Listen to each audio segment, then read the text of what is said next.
Hello everyone, आपका बहुत बहुत स्वागत है आपके अपने यूट्यूब चैनल सिविल स्टैप में। मेरा नाम है निधि। आज हम करने वाले हैं कंटिन्यू फाइनेंशियल मार्केट चैप्टर। इससे पहले जो है हमने ये चैप्टर में कुछ टॉपिक्स कवर कर लिए थे। आज की क्लास में जो है उसी को हम कंटिन्यू करेंगे और जो टॉपिक्स हमारे पेंडिंग थे उसको हम कंप्लीट करेंगे। तो आज आपका ये जो चैप्टर है वो कंप्लीट हो जाएगा।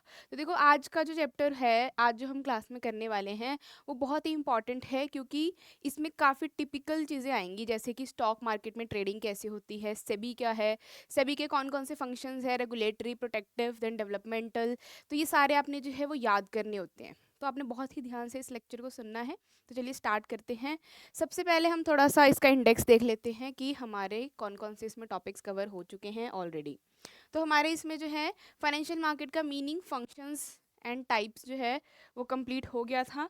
हमने मनी मार्केट भी डिस्कस कर लिया था, कैपिटल मार्केट और उसके टाइप्स भी डिस्कस कर लिए थे। हमने प्राइमरी एंड सेकेंडरी मार्केट का difference and money and capital market का डिफरेंस भी कर लिया था, और वहाँ पे क्लास जो है हमने वाइंड अप कर दी। तो आज की क्लास जो है वहीं से स्टार्ट होगी। आज जो है वो हम पढ़ेंगे स्टॉक एक्सचेंज के बारे में, इसके फंक्शंस के बारे में। उसके बाद हम सेबी के बारे में पढ़ने वाले हैं एंड इसके ऑब्जेक्टिव्स एंड फंक्शन। फिर हमारा चैप्टर जो है वो कंप्लीट हो जाएगा। वैसे तो कहने को ये छोटा सा चैप्टर है, बट इसमें जो है काफ़ी इंपॉर्टेंट और काफ़ी जो है टिपिकल चीज़ें आ जाती हैं, ठीक है, जो आपने रियलिटी में मे बी नहीं एक्सपीरियंस की होंगी। तो चलिए हम सबसे पहले बात करेंगे स्टॉक एक्सचेंज के बारे में, है ना। तो स्टॉक एक्सचेंज में मे बी आप में से कुछ बच्चों को जो है वो नॉलेज होगी थोड़ी बहुत, क्योंकि आजकल जो है बच्चे ज़्यादा स्मार्ट हैं, उनको जो है 8th 9th 10th में ही समझ आ जाता है कि स्टॉक मार्केट क्या है, शेयर्स क्या होते हैं, और इवन उसमें इन्वेस्ट करना भी स्टार्ट कर देते हैं बच्चे, है ना। तो स्टॉक एक्सचेंज जो है, इसमें शेयर्स खरीदे और बेचे जाते हैं। तो यहाँ पे बेसिकली ये किस मार्केट के अंदर आता है? ये सेकेंडरी मार्केट के अंदर आता है, कैपिटल मार्केट के अंदर आता है, और इसको रेगुलेट कौन करता है? सेबी करता है। तो यहाँ पे स्टॉक एक्सचेंज का सबसे पहले मीनिंग देख लो। A stock exchange is an institution which provides a platform for buying and selling of existing securities. तो हमने प्राइमरी और सेकेंडरी मार्केट में जब डिफरेंस पढ़ा था, तो हमने पढ़ा था कि जो सेकेंडरी मार्केट है उसमें एग्जिस्टिंग शेयर्स बेचे जाते हैं, मतलब कि सेकेंड हैंड शेयर्स, मतलब मेरे पास ऑलरेडी किसी कंपनी के शेयर्स हैं और मैं किसी और इन्वेस्टर्स को जो हूँ वो सेल कर रही हूँ अपने shares.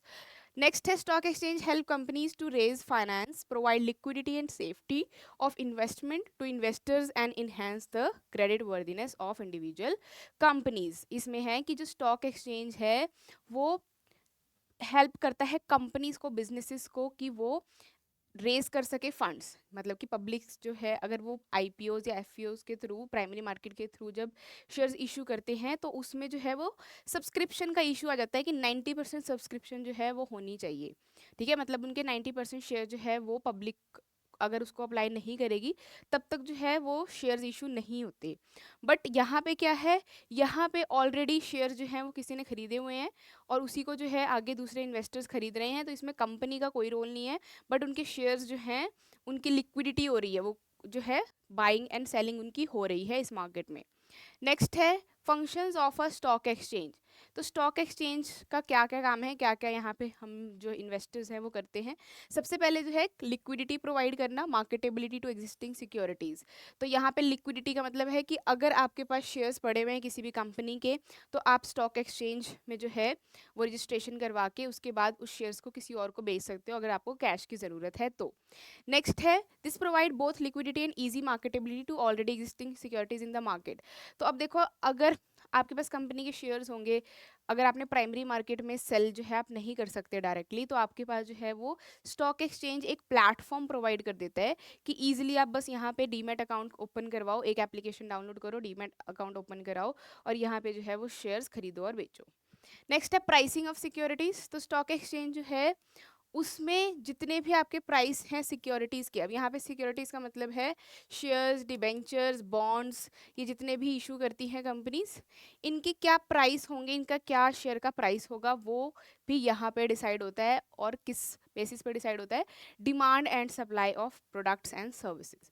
Then safety of transaction. तो यहाँ पे स्टॉक एक्सचेंज को क्योंकि सेबी गाइडलाइन जो है वो फॉलो की जाती है सेबी की, और सेबी जो है वो इस मार्केट को रेगुलेट करता है, जैसे कि बैंक्स हैं उनको रेगुलेट कौन करता है? आरबीआई। वैसे ही जितने भी आपके स्टॉक मार्केट हैं इनको कौन करता है रेगुलेट? सेबी करता है। तो सेबी जो है, क्योंकि यहाँ पे एक मतलब ये सारी चीज़ें देख रहा है, सारी चीज़ों को जो है ट्रांसपेरेंसी मेंटेन कर रहा है, तो इसकी वजह से जो भी यहाँ पे ट्रांजेक्शन्स हो रही हैं वो सेफ हैं, यहाँ पे कोई फ्रॉड वगैरह के चांसेस नहीं होते। नेक्स्ट है it contributes to economic growth. अब देखो किसी भी कंट्री की अगर आपने इकोनॉमिक ग्रोथ चेक करनी है या फिर कैलकुलेट करनी है या इवेल्युएट करनी है, तो अगर आप उनके स्टॉक मार्केट देखोगे कि स्टॉक मार्केट की पोजीशन किस तरीके से जा रही है या कैपिटल मार्केट की पोजीशन किस वे में जा रही है, तो आप इजीली बता सकते हो कि ये कंट्री ग्रो कर रही है नहीं कर रही। तो अगर स्टॉक मार्केट ग्रो कर रहा है इसका मतलब उस कंट्री में जो है वो चीज़ें बेची जा रही हैं, सेल हो रही है, रेवेन्यू जनरेट हो रहा है, कैपिटल फॉर्मेशन हो रही है। नेक्स्ट है स्प्रेडिंग ऑफ इक्विटी कल्चर। अब स्टॉक एक्सचेंज क्या है? It can help a vital role regulating new issues, better trading practices and taking effective steps in educating the people about investment.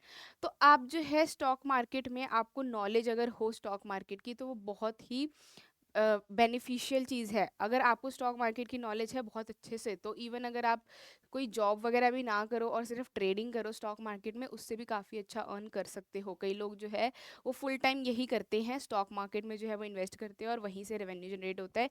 Even lakhs crores में जो है उनको फ़ायदा हो जाता है। नेक्स्ट है प्रोवाइडिंग स्कोप फॉर स्पेकुलेशन। अब स्पेकुलेशन जो है, यहाँ पे स्पेकुलेशन वर्ड इसलिए यूज़ हुआ है क्योंकि एक तरीके से आप क्या कर रहे हो, यहाँ पे आप जो है किसी का शेयर खरीद रहे हो, फिर वो उसका रेट जो है कम या ज़्यादा आपको नहीं पता है, अनसर्टेन है वो चीज़, और फिर अगर वो बढ़ गया तो आप उसको बेच दे रहे हो, कम हो रहा है तो आप वेट कर रहे हो। तो एक तरीके से जुआ की तरह हो गया है ना, तो इसलिए इसको स्पेकुलेशन बोला जाता है कि यहाँ पे जो है, बट ये लीगल है, ये इलीगल नहीं है, ये क्या है, लीगल। तो लीगली आपने अगर स्पेकुलेशन करनी है तो आप जो है वो स्टॉक मार्केट के में पैसा इन्वेस्ट कर सकते हो। ठीक है, चलो अब स्टॉक मार्केट से रिलेटेड आपके ना एक दो वर्ड्स हैं जो कि बहुत ही इंपॉर्टेंट है आपके एग्जाम के लिए, जैसे कि डीम्यूचुअलाइजेशन और एक डीमैटेरियलाइजेशन। तो सबसे पहले तो हम डीम्यूचुअलाइजेशन की बात करेंगे। डीम्यूचुअलाइजेशन एंड डीमैटेरियलाइजेशन में आपको डिफरेंस भी पता होना चाहिए। तो डीम्यूचुअलाइजेशन है क्या? ये ऐसा प्रोसेस है जहाँ पे जो आपका मेंबर ओन्ड ऑर्गेनाइजेशन है, जैसे कि आपका स्टॉक एक्सचेंज है, ठीक है, ये किस में ट्रांसफॉर्म हो जाता है या किस में जो है वो अपने आप को मतलब कन्वर्ट कर लिया है, for profit entity owned by shareholders. This process separates the ownership, management and trading rights within the organization to improve governance and transparency. तो डीम्यूचुअलाइजेशन क्या है कि पहले क्या होता था, जब ऑफलाइन शेयर्स बेचे जाते थे, जब कंपनीज जो हैं वो अपने शेयर्स ऑफलाइन मतलब ब्रोकर्स के थ्रू जब बिकवाती थी, तो उसमें क्या होता था कि सारी चीज़ें जो है वो ब्रोकर्स करते थे, अपनी मर्जी चलाते थे और बहुत ही ज़्यादा कमीशन चार्ज करते थे। पर अब क्या हो गया है, सारी चीज़ें जो हैं वो चेंज हो गई हैं। अब आपको एक प्लेटफॉर्म अलग से दे दिया गया है स्टॉक मार्केट का, तो इसमें जो है अलग अलग कंपनीज क्या करती हैं, अपनी अपनी एप्लीकेशन बनाई हुई है, तो वहाँ पे जो है वहाँ पे लोगों को इन्वेस्ट करवाती है अपना पैसा। तो वहाँ पे अब क्या हो गया, आपका जो ब्रोकर्स का काम हो गया है, जो ब्रोकर्स बीच में करप्शन करते थे वो चीज़ ख़त्म हो गई है। तो अब इनको कमीशंस वगैरह जो है वो उस तरीके से नहीं मिल पाता। और पहले क्या था कि जो सेबी थी आपकी, security exchange board of India, वो भी नहीं थी बॉडी, ये बॉडी भी नहीं थी, तो उससे पहले जो है इस मार्केट को, मतलब ये स्टॉक मार्केट जो भी है, शेयर्स वगैरह सिक्योरिटीज खरीदना बेचना, इसको कोई भी रेगुलेट करने वाला नहीं था। तो यहाँ पे काफ़ी जो है वो धोखाधड़ी होती थी, अनट्रेड प्रैक्टिसेस होती थी, इसलिए जो है डीम्यूचुअलाइजेशन किया गया है। ठीक है, अब यहाँ पे फीचर्स देखो क्या क्या है इसके। सबसे पहले separation of ownership and control. तो जो शेयर होल्डर्स हैं, जो ओनर्स हैं, एंड जो यूजर्स हैं, जो ट्रेडर्स हैं, जो ट्रेड करते हैं स्टॉक मार्केट में, आर डिस्टिंक्ट एंटिटीज। तो देखो शेयर होल्डर्स कौन है, जिन्होंने कंपनी के शेयर्स खरीदे हैं, किसके थ्रू, प्राइमरी मार्केट के थ्रू डायरेक्टली। और ट्रेडर्स और मेंबर्स कौन है, ट्रेडर्स वो हैं जिन्होंने स्टॉक मार्केट में सिर्फ शेयर किसी कंपनी का खरीदा हुआ है। नेक्स्ट है stock exchange as a corporate entity. The exchange operate as a company govern by board of directors. तो स्टॉक एक्सचेंज भी एक तरीके से क्या है, वो भी एक एंटिटी है, एक तरीके से कह सकते हो कॉर्पोरेट एंटिटी है। ऑब्जेक्टिव क्या है, डीम्यूचुअलाइजेशन जो है वो क्यों किया गया, to enhance the operational efficiency and attract investment by adopting a corporate structure. ठीक है। तो प्रॉपर अगर आपका स्टॉक एक्सचेंज होगा, उसको कोई रेगुलेट करने वाला होगा, ये पूरी एक मार्केट बना दी जाएगी, तो उसमें जो है वो प्रॉपरली सारी चीज़ें होंगी। अदरवाइज जो है ब्रोकर्स फ्रॉड करते रहेंगे इन्वेस्टर्स के साथ, और इन्वेस्टर जो है वो लुटते रहेंगे और फिर अपना पैसा इन्वेस्ट करने से डरेंगे। इसलिए डीमेचुलाइजेशन हुआ है। नेक्स्ट वर्ड हमारे पास आता है डीमेटीरियलाइजेशन। अब ये डीमेटीरियलाइजेशन क्या है? देखो, डीमेट अकाउंट सुना है आपने, वो डीमेटीरियलाइजेशन से ही बना है। डीमेट का मतलब होता है कोई भी चीज़ जो कि ऑनलाइन या फिर इलेक्ट्रॉनिक फॉर्म में हो, इलेक्ट्रॉनिक फॉर्म में हो। ठीक है। तो देखो, पहले जैसे कि हमारे शेयर्स जब हम खरीदते थे किसी भी कंपनी के, तो उस पे हमें एक शेयर सर्टिफिकेट बना के मिलता था, हमें शेयर सर्टिफिकेट बना के दिया जाता था, जिसमें लिखे होते थे कि आपने नंबर ऑफ शेयर्स कितने हैं, एक शेयर का कितना प्राइस है, फिर उसका टोटल। तो हमें जो है ये शेयर सर्टिफिकेट अपने पास संभाल के रखना पड़ता था जब तक कि आप इसको बेच नहीं देते किसी और को। ठीक है।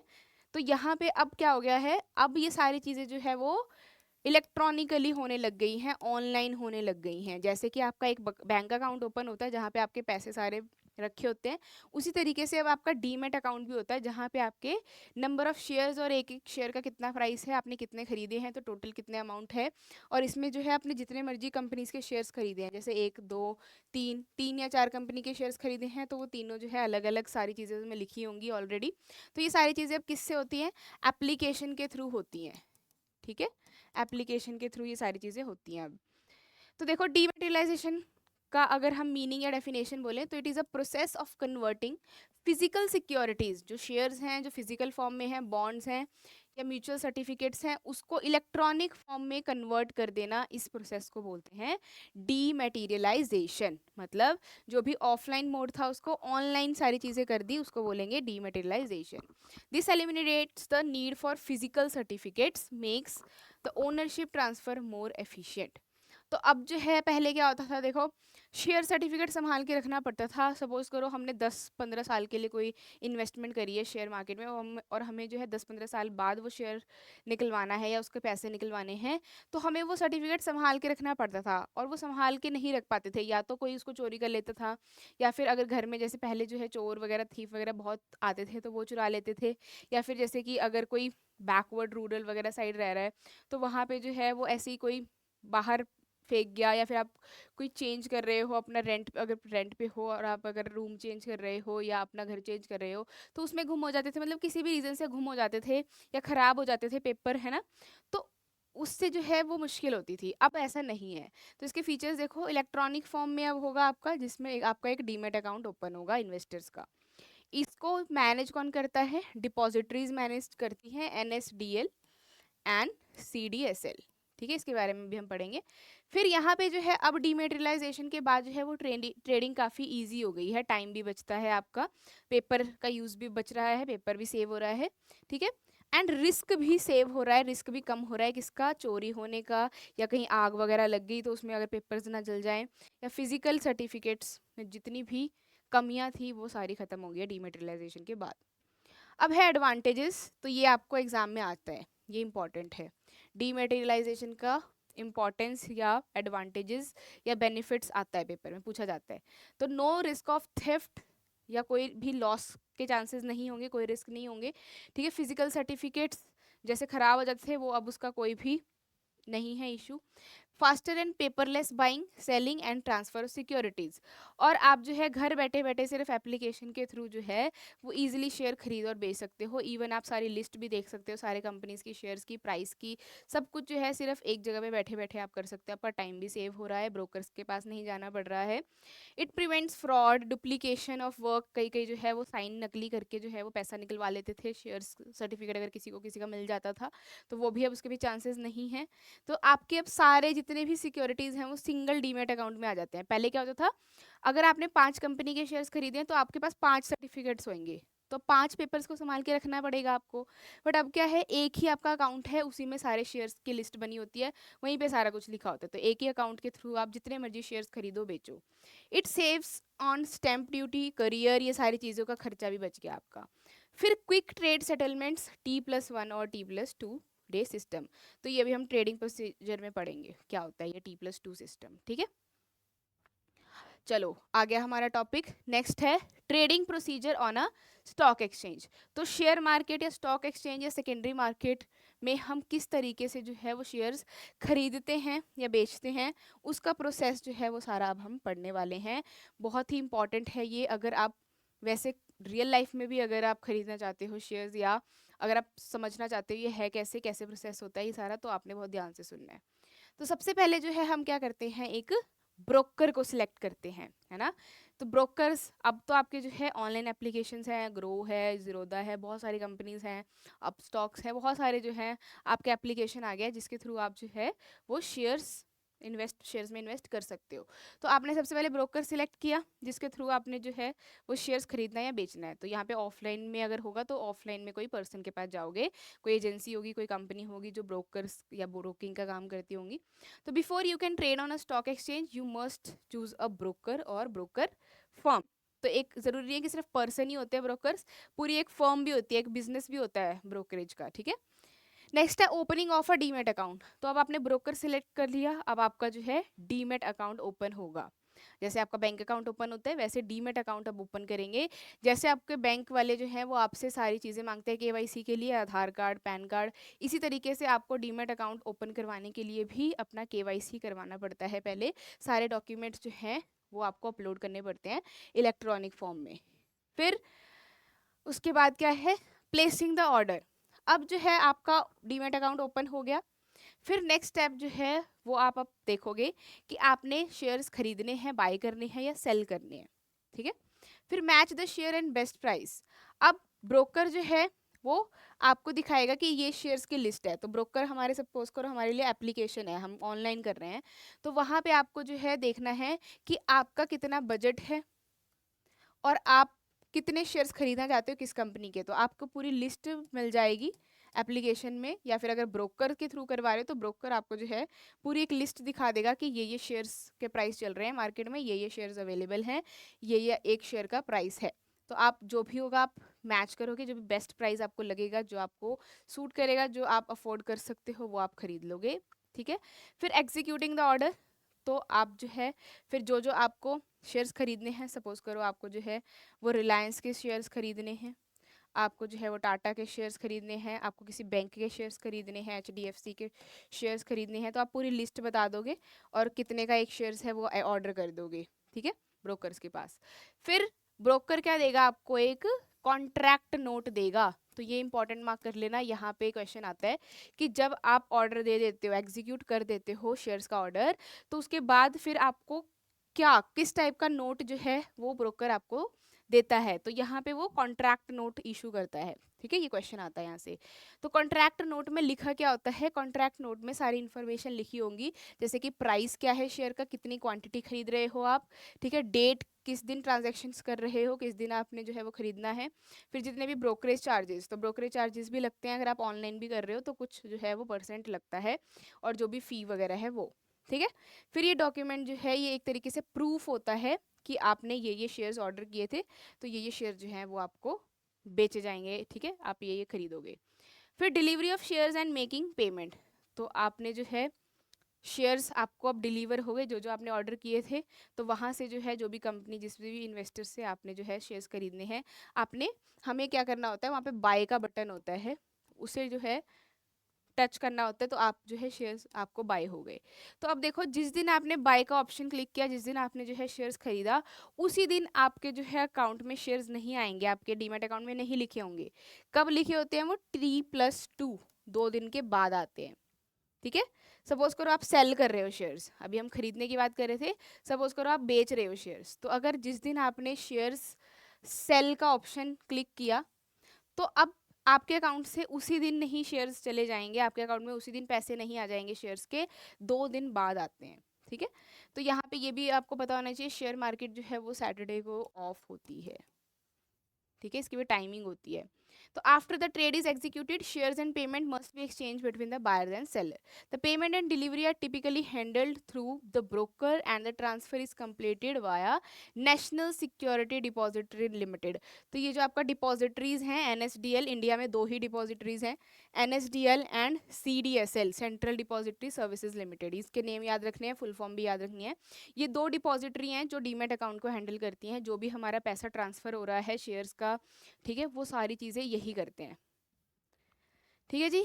नेक्स्ट है सेटलमेंट साइकिल. तो अब सेटलमेंट कब होगी, पैसे कब आएंगे आपके एक्चुअल में अकाउंट में, जब जैसे आपने जो है आज क्या डेट है, सपोज करो आज जो है वो 3 दिसंबर है. तो अगर आपने आज शेयर्स बेचे हैं, आपने आज शेयर सेल करे हैं, तो आपके अकाउंट में जो है T+2 जिस ट्रांजैक्शन हुई है उसमें 2 दिन जोड़ के आपको जो है 6 दिसंबर को अकाउंट में पैसे आएंगे. अगर आप बेच रहे हो, अगर आप खरीद रहे हो, तो 6 दिसंबर को जो है वो आपके अकाउंट में पूरी लिस्ट आ जाएगी, ये शेयर्स आपने खरीदे और आपके पैसे कट जाएंगे डीमेट अकाउंट से. ठीक है.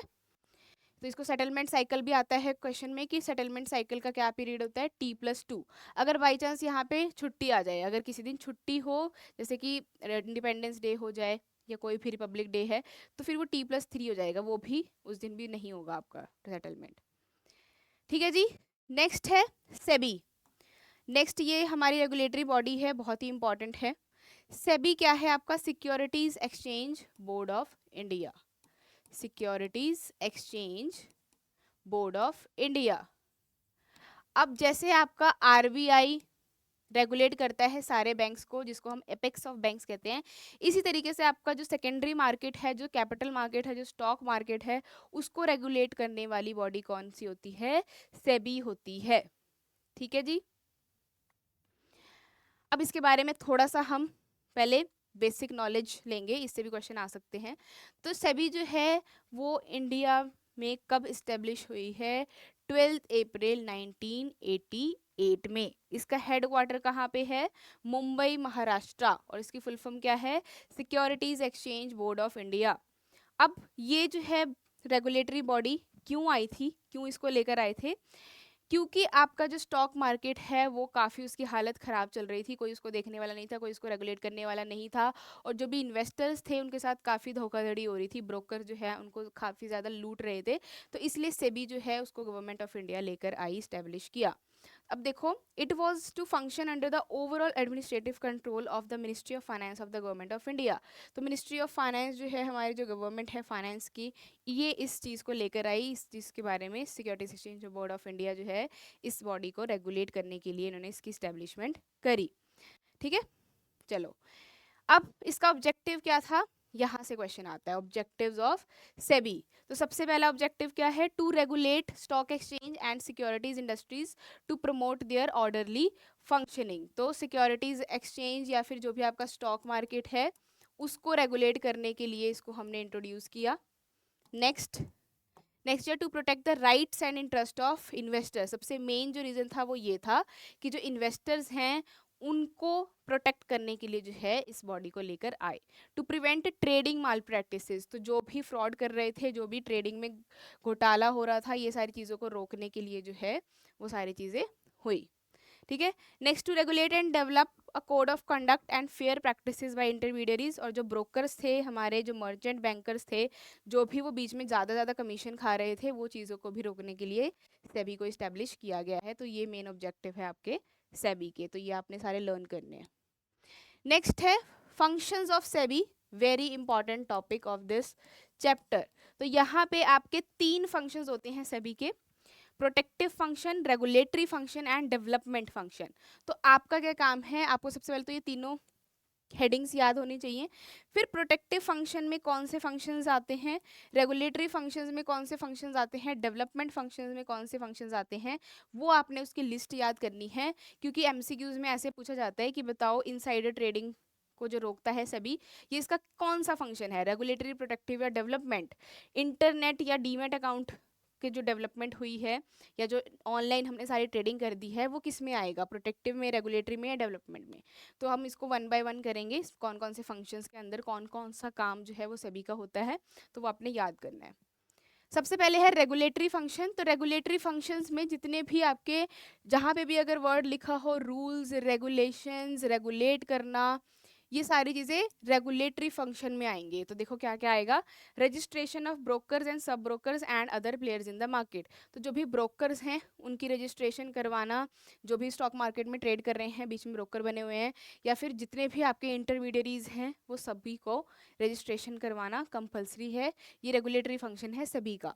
फिर आपके जो भी स्कीम्स आएंगी स्टॉक एक्सचेंज से रिलेटेड, शेयर से रिलेटेड, या फिर म्यूचुअल फंड से रिलेटेड, वो सारी चीज़ें उनकी भी रजिस्ट्रेशन करवानी है। ठीक है। फिर stock bankers, then portfolio exchanges, merchant bankers, जो भी बैंकर्स हैं जो बीच में एज अ ब्रोकर डील कर रहे हैं स्टॉक मार्केट में, उनको भी सेबी के साथ रजिस्ट्रेशन करवानी पड़ेगी। Then prohibition of fraudulent and unfair trade practices, तो ये रोकना है सेबी को। नेक्स्ट है calling for information by undertaking inspection. अब देखो सेबी के पास ये राइट है कि वो कभी भी किसी भी स्टॉक मार्केट का या किसी भी कंपनी के जो है वो इंस्पेक्शन कर सकता है। ठीक है, इंक्वायरी कर सकता है, किसी भी ब्रोकर से कोई भी चीज़ पूछ सकता है, कोई भी इंफॉर्मेशन ले सकता है। नेक्स्ट है लेविंग फी और other charges for carrying out the purposes of the act. तो जितनी भी चार्जेस हैं, फीस लगती है हमारी, ये सारी डीमेट अकाउंट ओपन करने की या ट्रेडिंग की, ये सारी चीज़ें जो हैं वो सेबी ही ये सारी चीज़ें बताता है कितनी फ़ी होगी, क्या होगी। और आपका इसमें जो भी चीज़ें लिखी होती है एक्ट में, सेबी एक्ट में, वो सारी चीज़ें उसके बेसिस पे सेबी रेगुलेट करता है। फिर है डेवलपमेंट फंक्शन। अब डेवलपमेंट फंक्शन जो है वो कैसे होगा कि स्टॉक मार्केट में कैसे चेंजेस लेकर आ रहे हैं, क्या टेक्नोलॉजी आ रही है, तो वो सारा इसमें आ जाएगा। जैसे इन्वेस्टर्स को गाइड करना, एजुकेट करना, स्टॉक मार्केट के बारे में बताना, कैसे ट्रेडिंग की जाती है, कैसे तुम्हें जो है चौकन्ना रहना है ट्रेडिंग करते वक्त। फिर ट्रेनिंग, इंटरमीडिएट्स को ट्रेनिंग देना, ब्रोकर्स को ट्रेनिंग देना, ये भी इसमें आता है। फिर promotion of fair practices and code of conduct, ये सारी चीज़ें भी डेवलपमेंट में आएंगी, तो आपको एज इट इज़ याद करना है। Conducting research and publishing information useful to all market practices, तो कितना प्राइस किस शेयर्स का होना चाहिए, जो भी रिसर्च हो रही है स्टॉक मार्केट पे, जो लोग रिसर्च कर रहे हैं, और इसमें किस तरीके से और सुधार लाया जा सकता है, उस पर जो भी काम चल रहा है, वो सारा डेवलपमेंट फंक्शन में आ जाएगा, जो कि सेबी के अंडर ये सारी चीज़ें हो रही हैं। नेक्स्ट है, लास्ट है प्रोटेक्टिव फंक्शन। प्रोहिबिशन ऑफ सबसे पहले आ जाएगा इनसाइडर ट्रेडिंग। इनसाइडर ट्रेडिंग क्या होती है?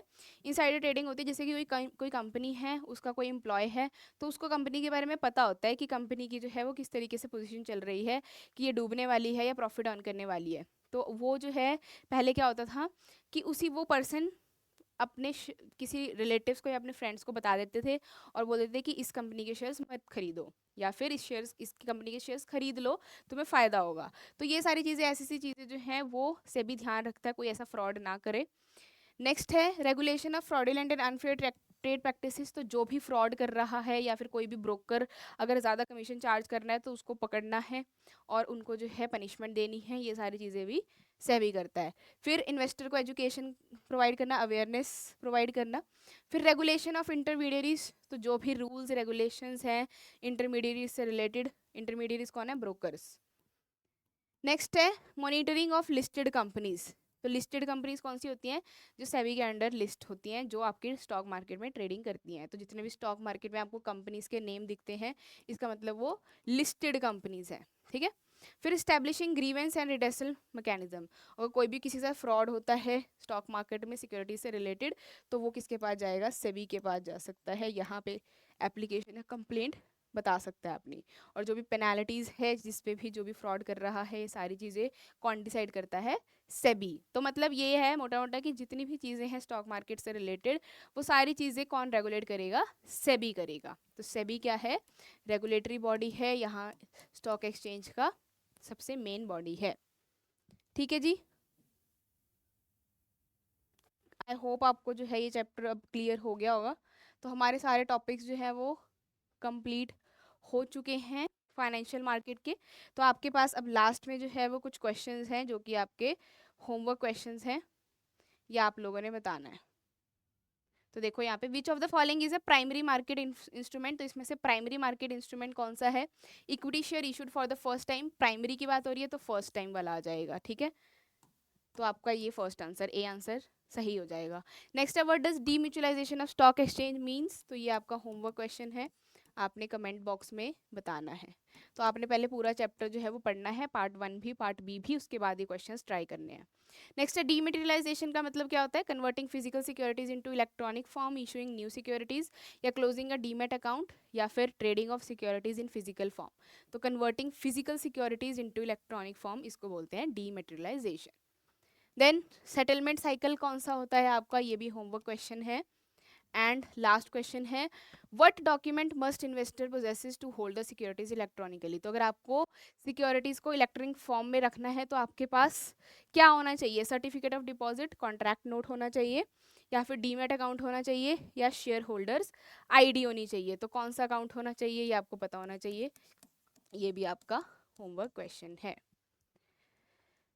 अगर आप इस चैनल पे नए हैं तो आप इस चैनल को जो है सब्सक्राइब कर लीजिएगा।